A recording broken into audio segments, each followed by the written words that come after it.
A Menina Sem Estrela, de Nelson Rodrigues. Capítulo 10. Volto aos meus 4 anos, e de repente os cegos apareceram. Ou por outra, antes dos cegos, vi uma menina de pé no chão. A menina corre, atravessa a rua e vai beijar a mão de um padre.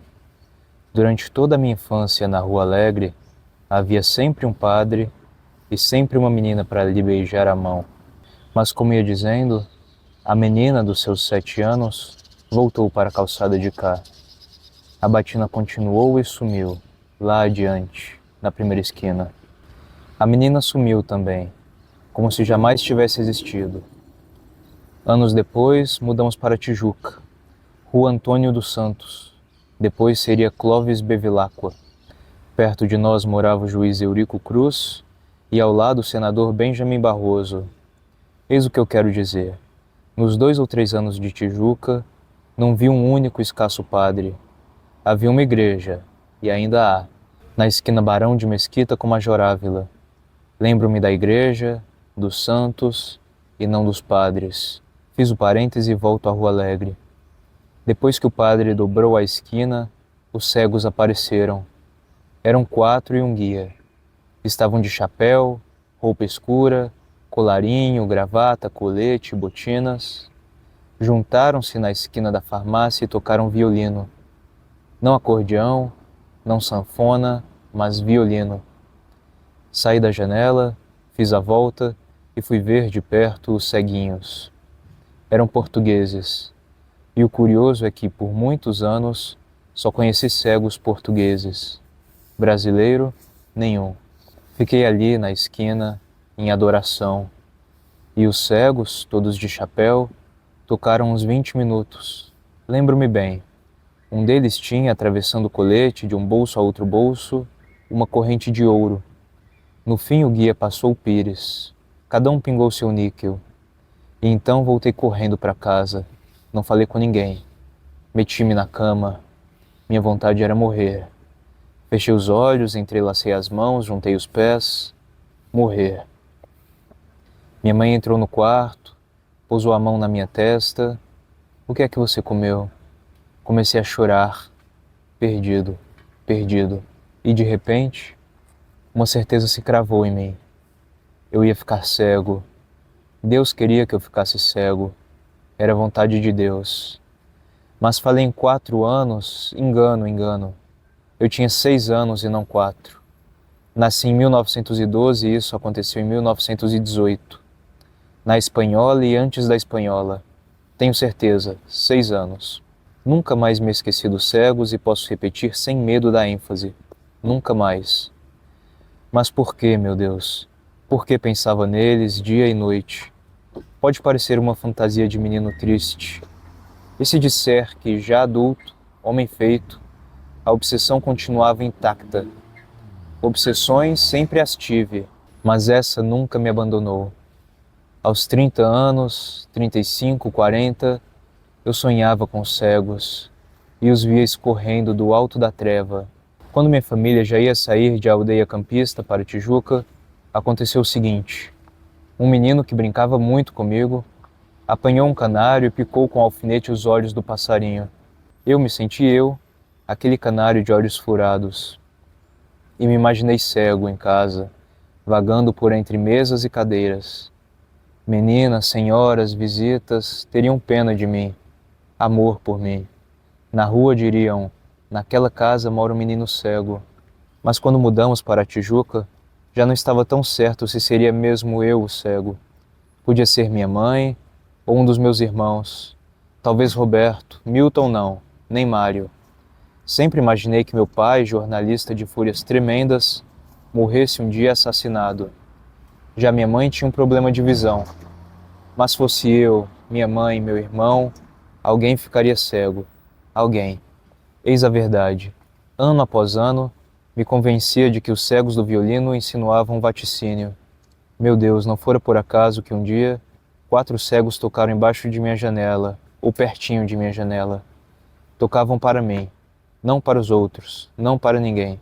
Tocavam para um menino de 6 anos. Até os 10 anos, 12, Não tive medo da treva. Houve um momento em que teria a vaidade de ser o único menino cego da rua. Mas o tempo foi passando, e o pavor veio com a idade. Adulto, eu não fazia mistério. Se eu ficar cego, meto uma bala na cabeça.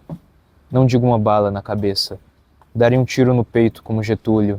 Ah, Getúlio estourou o coração, mas preservou sabiamente a cara para a história e para a lenda.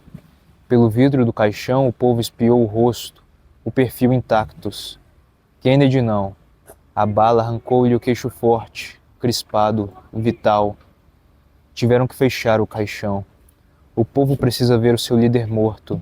Nada, nem medalha, nem estátua, nem cédula, nem o selo substitui o último rosto, o rosto morto. Muitos anos depois conheci Lúcia.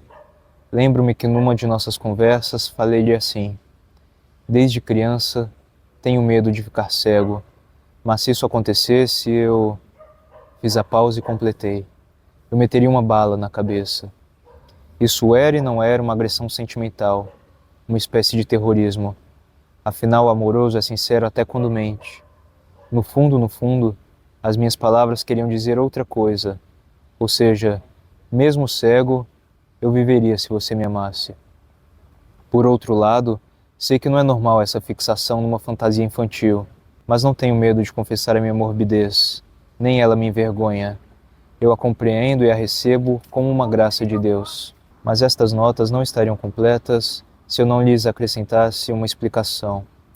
Quero dizer que o medo de uma cegueira utópica, apenas sonhada, me tornou humanamente melhor. Ou se não me tornou melhor, me deu a vontade obsessiva de ser bom. Mas como ia dizendo, continuou o meu romance com Lúcia. Pouco a pouco fui dizendo as coisas que são tudo para mim. Todo amor é eterno, e se acaba, não era amor. E dizia: quem nunca desejou morrer com ser amado, não amou, nem sabe o que é amar. As nossas conversas eram tristes, porque o amor nada tem a ver com a alegria e nada tem a ver com a felicidade. Quando nos casamos, eu lhe disse: nem a morte é a separação. Ela concordou que nada é a separação. Depois a gravidez. Ah, quando eu soube que ela só podia ter filho com cesariana. Não me falem de fio de navalha. O fio da navalha é um título de romance ou de filme 1000 vezes mais frio e diáfano e macio e ímpio. É o fio do bisturi da cesariana. O marido cuja mulher só pode ter filho com cesariana terá de amá-la até a última lágrima. Se for menina, o nome é Daniela, disse Lúcia. Achei um nome doce e triste. Gosto dos nomes tristes. De personagem de Emile Brontë. Uma noite, Lúcia foi internada às pressas, na Casa de Saúde São José. Parto prematuro. Minha mulher chega com o Dr. Cruz Lima e Dona Lidinha. Dr. Marcelo Garcia e Dr. Silva já estavam lá.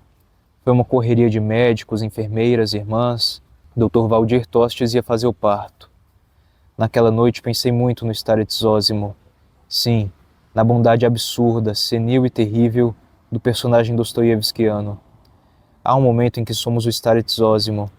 Dr. Marcelo Garcia era o Starets, e o Dr. Silva Borges, e o Dr. Valdir Tostes. Dr. Cruz Lima também era Starets Zósimo. Tudo aconteceu numa progressão implacável. Daniela nasceu e não queria respirar. Dr. Marcelo Garcia fazia tudo para salvar aquele sopro de vida.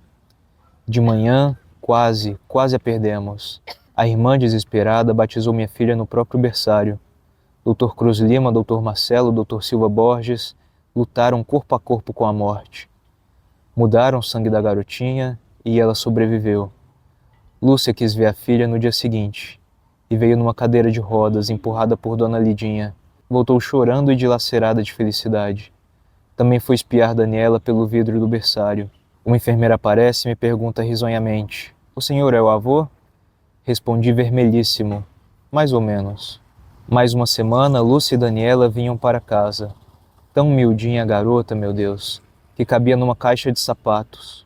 2 meses depois, doutor Abreu Fialho passa em minha casa. Viu minha filha, fez todos os exames. Meia hora depois descemos juntos. Ele estava de carro e eu ia para a TV Rio. Ofereceu-se para levar-me ao posto 6. No caminho foi muito delicado, teve muito tato. Sua compaixão era quase imperceptível, mas disse tudo. Minha filha era cega